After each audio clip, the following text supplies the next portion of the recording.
My name's Randy Herman. I'm an associate broker with Keller Williams Realty, and I am proud to introduce you to a new program called Everything Real Estate.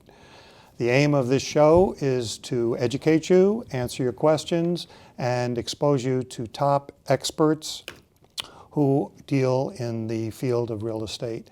And along those lines, I'm happy to be sitting next to Harold Dubin, who's a mortgage loan officer with Leader Bank. And in a few moments, Harold's going to be taking us on a journey explaining all about how to get a mortgage. Yes, I will. Thank you. All right. But before we do that, I want to tell you a little bit about what I do and why using a realtor in any real estate transaction is so beneficial and so important. So let's start off with definition. What is a realtor? A realtor is a licensed professional, right, who helps people buy, sell, invest, lease real estate. That can be land or it can be buildings. And in that capacity, what I'm doing is giving my clients advice and leading them through each step of the transaction. Important thing to know is that as a realtor, I am a fiduciary, and there's very few professions that get that kind of designation. What it means is that you always put a client's interests ahead of your own.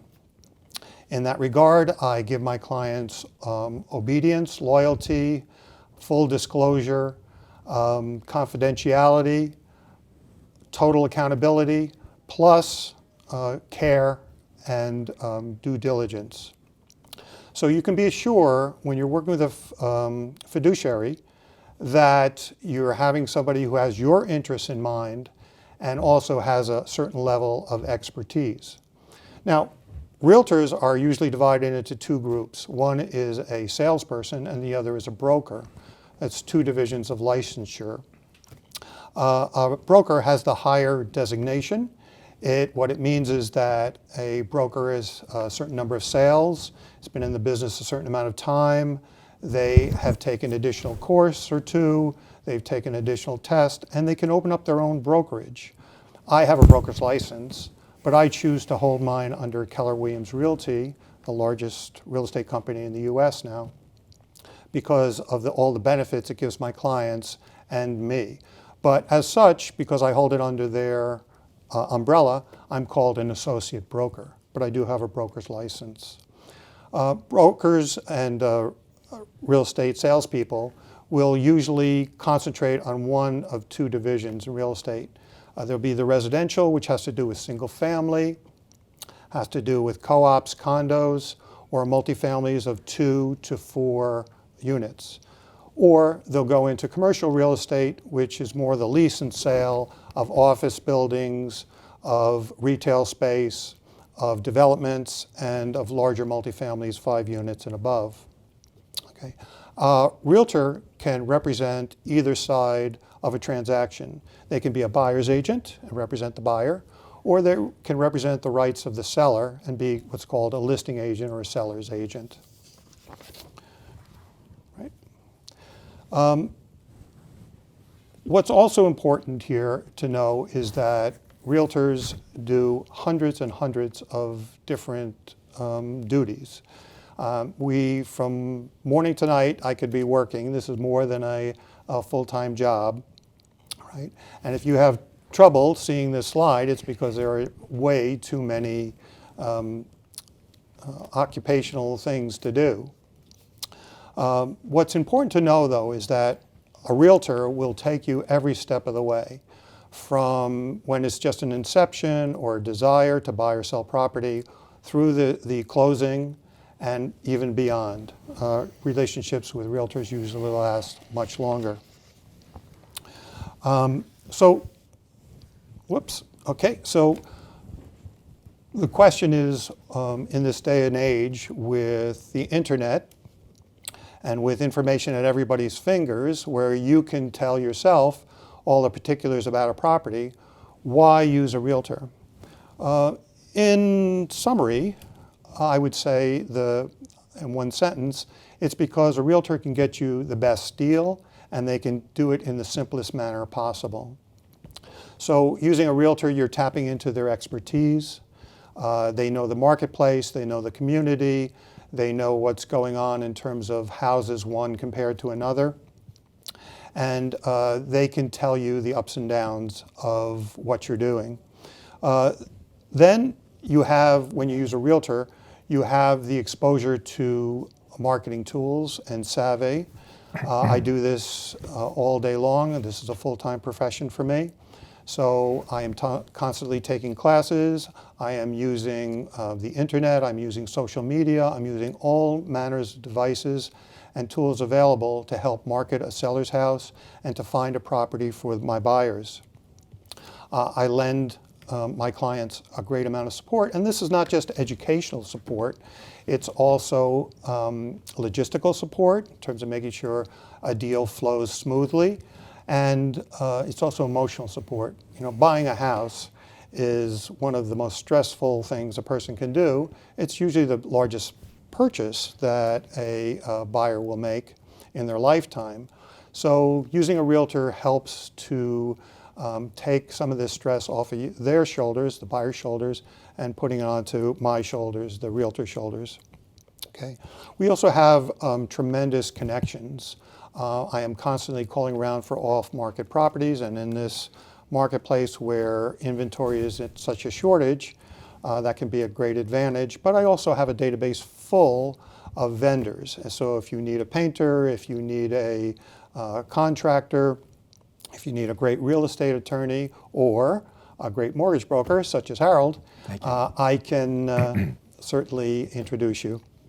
Okay, so what does this cost to use a realtor? Basically, it's free for buyers, mainly because properties that are listed on the multiple listing service, the seller pays both sides. In other words, they'll pay the buyer's agent, and they'll also pay their seller's agent or the listing agent. So you're getting, as a buyer, you're getting access to all of this great expertise. But for the sellers who have to pay the fee, or normally will pay the fee, the advantage is that you usually wind up with more money in your pocket. How is that? Well, the National Association of Realtors just did a study, and they show that sellers who use realtors generally sell their properties for 8 to 17% higher price range. So you can do the math. If realtors' fees are between 4 and 6%, and everything is negotiable in real estate, the seller is always making out ahead by using a realtor. So in summary, a realtor will get you great deals, they'll give you good advice, and they will make it a lot easier to do a transaction. But today what I'd like to do is to, let me flip this next here, whoops, right? Next is to go in from a buyer's point of view and just to go over very quickly the steps that are involved in buying and purchasing a house. So the first, of course, is choosing a realtor. Second is working with a great mortgage broker and putting your finances in order, right? Then once we have a pre-approval letter, we know what you can afford, we can go out and start searching for properties and making appointments and visiting them. When you find one you like, the next step is to negotiate and to make sure that you get a signed accepted offer. Then there's usually a period where we do the inspections, and inspections can include engineering, structural, they can include lead paint, they can include radon, so pest control. So all of these things that you want to make sure that what the property you're buying is a sound property. After that, the contracts will go to your real estate attorney, the buyer's real estate attorney, and the buyers and the sellers both have their own real estate professionals. They'll review the contracts, you'll be signing them, and then you'll be going back to Harold to get your mortgage and put in actually an application. Along with that, once you have the application in, they'll generate an appraisal, and they'll go through underwriting, look at all of your particulars. They give you a commitment, and once the loan is committed, then they'll do a final underwriting if a title is ordered to make sure that the deed is clear and that you can own this property free and clear. and that there'll be a municipal search. Sometimes a survey will be necessary, but that doesn't take too much time. And then finally, we get the clear to close from the underwriters, and we can set up the closing. So it's a fairly direct, simple process with a lot of moving parts. And now we can skip back to step 2, and I can introduce you to Harold Dubin. Thanks so much for being here today, Harold. Great, Randy. Thank you for inviting me. Yep. And maybe you could tell us a little bit about yourself now? Sure. I've been a retail mortgage loan officer for 14 years, and I've been dealing with all different types of processes and programs. I really take a lot of pride in working with first-time home buyers, trade-up buyers, investment buyers. So really, anyone who's looking for financing for a loan, I feel very comfortable working with that person. Well, great. So Harold, maybe we can start in right away, and you can Sure. tell me, what is a mortgage? So a mortgage is a loan that a lender provides to a borrower to purchase a home. The loan is secured by a lien that is put on the actual property. I see. Okay. So everybody has to make their payments or the property gets taken away, right? Right, and that's exactly right. It doesn't happen all that often, but the bank always has that as protection to make sure that they get paid monthly. Okay. And what are the functions? What do you do as a loan officer? I spend a lot of time learning about loan products, so I become an expert in the products that I deal with. When I talk to people, then I can give them expert advice. A lot of times I counsel people that are looking to purchase property. Before I start talking with them, I ask them to bring in information that will provide me with the details on whether or not we will be able to provide mortgage financing to them. Information that I would request would be pay stubs, tax returns, bank statements, and such. Usually have a face-to-face appointment. It could be with one borrower or it could be 2 borrowers, and try to get a financial picture of the client. Okay. And then once you have this and you know what they can afford, what happens? Well, I take information from the client and then I try to get a test approval. And most of the time that I work with clients, I'm able to obtain a test approval, meaning that the system likes what they see and they'll give me a conditional approval for this particular client. And then you produce a pre-approval letter, right? Upon getting a test approval, because I want to make sure that we will be able to do the loan, I will provide them a pre-approval letter. Okay. And I have to use, generally, when you put in an offer, you want to have a pre-approval letter to show sellers that as a borrower, as a buyer, you're backed by a bank. Right. Right. Okay. And not only is it a pre-approval letter that they are able to purchase the property, but it will tell you, as you know, exactly how much they'll be able to qualify for. Okay. So we get this pre-approval letter, we put in the bid, we do all the paperwork, we do the inspections, purchase and sale agreement, the final contracts are signed. And then what? They come back to you? So they come back to me, we complete the application, make sure that every single question is answered, and then the borrowers will sign the application and sign other documents.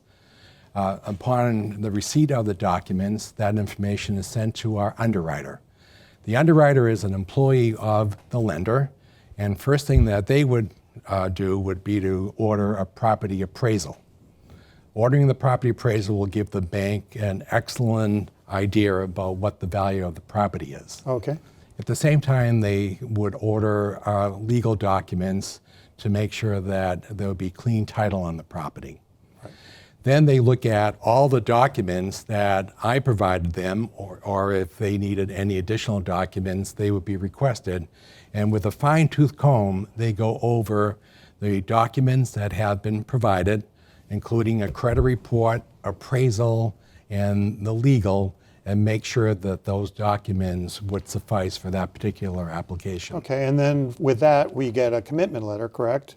With that, when the underwriter feels comfortable and all the information is provided, they would provide an approval with a commitment letter. Okay. Sometimes you have a commitment letter with a few additional conditions associated with it, but they could be very easy to obtain. With the commitment letter that goes to all the stakeholders, there is knowledge that the borrower has been approved for that financing. Excellent. And then when they do the final review, then we're clear to close, correct? Right. Okay. If there are any conditions, the conditions then will be satisfied, and the underwriter will do a final analysis of the whole transaction and provide a clear to close. And that usually would be the most favored words for any of my clients. And You're clear to close. Got it. And can you briefly go over just the documents that you require? Sure. Yep. So documents would be, first of all, the authorization to run a credit report. Credit is so important in any transaction like this, and the credit report will give me a credit number or FICO score, and they range from a low of maybe 620 to a high of 850. Okay. And it'll also give me an idea of what their monthly debt is. I see. Okay. And then what other documents do you need? Well, then I would need income documents, a copy of 2 pay stubs, W-2s, and taxes. Okay. Usually 2 months of income statements, 2 years of W-2s and taxes, and then bank statements to make sure that the client has enough to put down on the property and enough to pay for closing costs. Okay, and I see here there's also something called a jumbo loan. What's that? Sure. In this area, there seems to be a lot of need for jumbo loans because housing is quite expensive. Jumbo loan is anything that is over any loan that is over $600,000. It requires a little more underwriting, a little more stringent income is required, and one thing that we want to make sure is the client would have sufficient reserves in their bank account or retirement account to qualify for this type of loan. Right, so you need evidence of that, in other words. Yes, Yeah. that's exactly right. Okay, so how much does it cost to get a loan?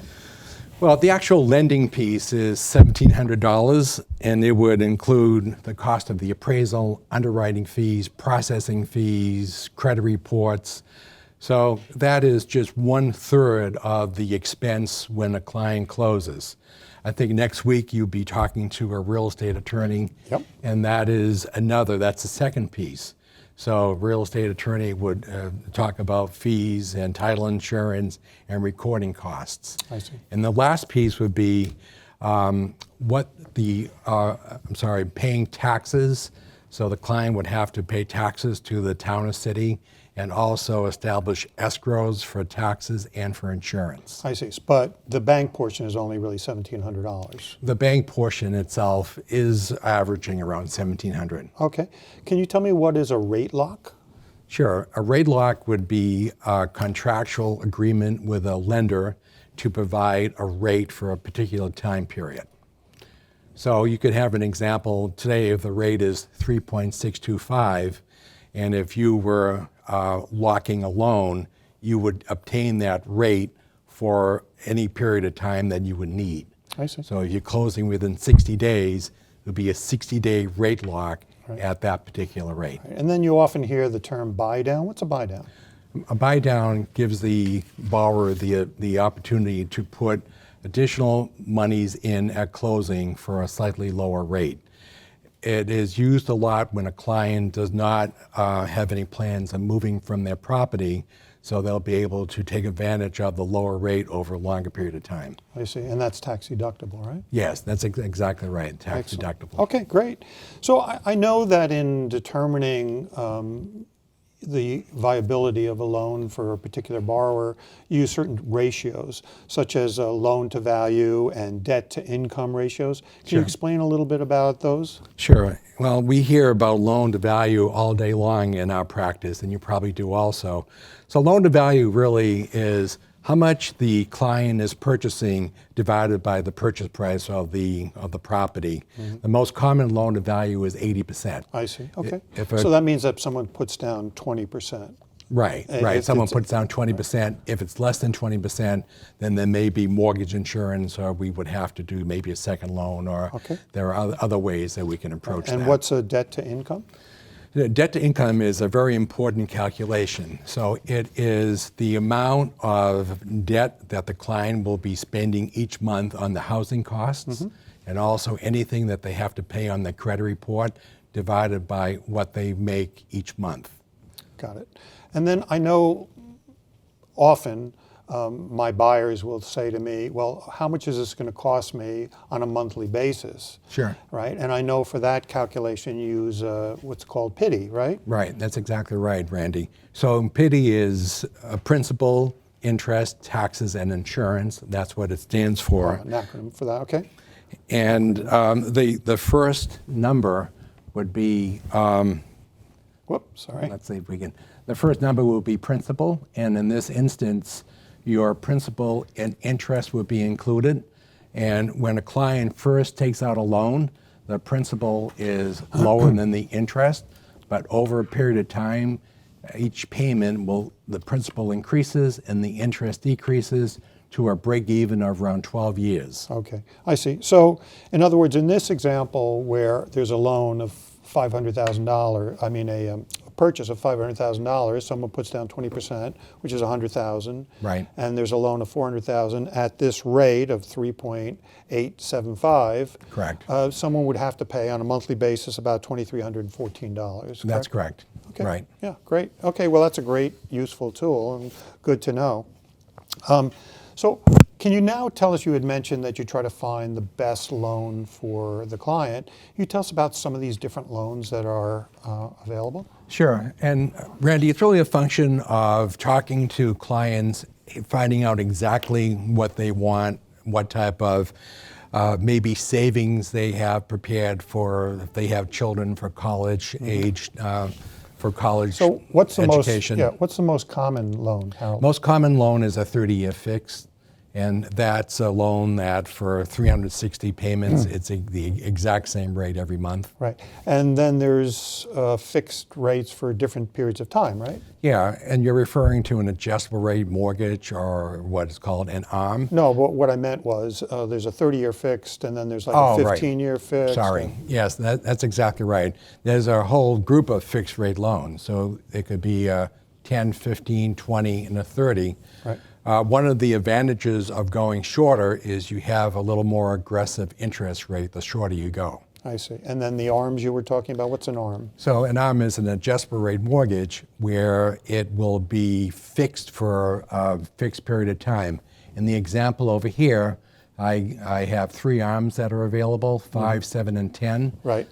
And the periods that they would be fixed would be the 5-year, 7-year, or 10-year. Right. After that, they may adjust. I see. And FHA loan? What's an FHA loan? FHA loan is provided by the government, and it is a loan that provides borrowers with the ability to get financing if they have a lower FICO score, if they have a lower down payment, or if they have a slightly lower income. So in other words, if their credit rating is lower, if they don't earn as much, then they can go for an FHA loan. Sure, and that's exactly right. It's a very, very popular loan. And, I'm sorry. The only thing that borrowers have to remember is there is a mortgage insurance part of it, which has to be paid every month for the life of the loan. I see. Okay. And what's a VA loan? A VA loan is a great loan for vets that they are able to obtain 100% financing without any down payment. So that's a very popular loan. Okay. And the mass housing, what's that Mass about? housing is provided by the Mass Housing Group in the state, and they provide very inexpensive financing for. They provide very aggressive financing for people who may not have as much of a down payment or will fit into different income slots. So a lot of first-time home buyers will Yes. be able to qualify for for Yes, mass housing? there's a lot of first-time home buyers.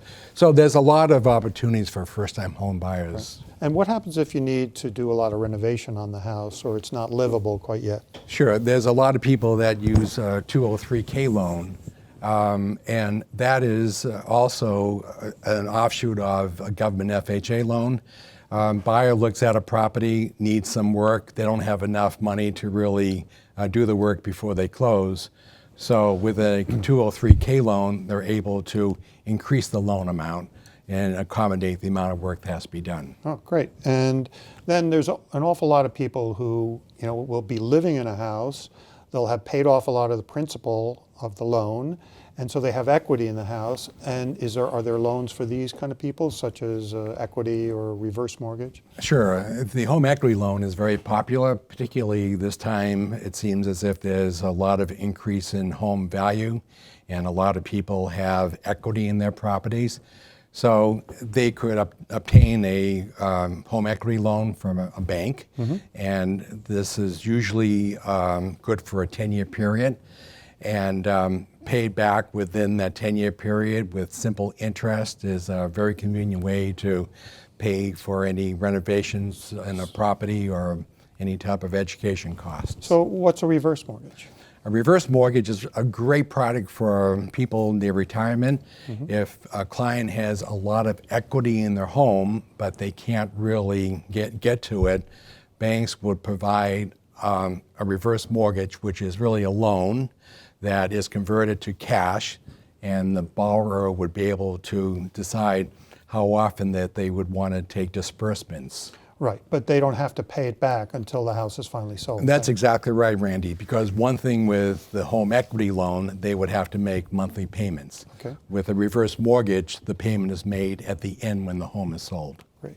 Well, listen, thank you so much, Harold. This has been great. How can people get in touch with you if they have further questions? Sure. My information is on the screen, and I'll be more than happy to talk and consult with any people that call me. All right. And likewise, please give me a call or email if you have any questions at all. And if you want us to cover different topics for the next program, we're planning on interviewing Andy Schwartz, who's part of Cummings and Crowley and Cummings, a real estate attorney firm. And we're going to go over all the legal issues involving real estate. So thank you very much. This has been Everything Real Estate with Randy Herman, and look forward to seeing you next week. Thank you.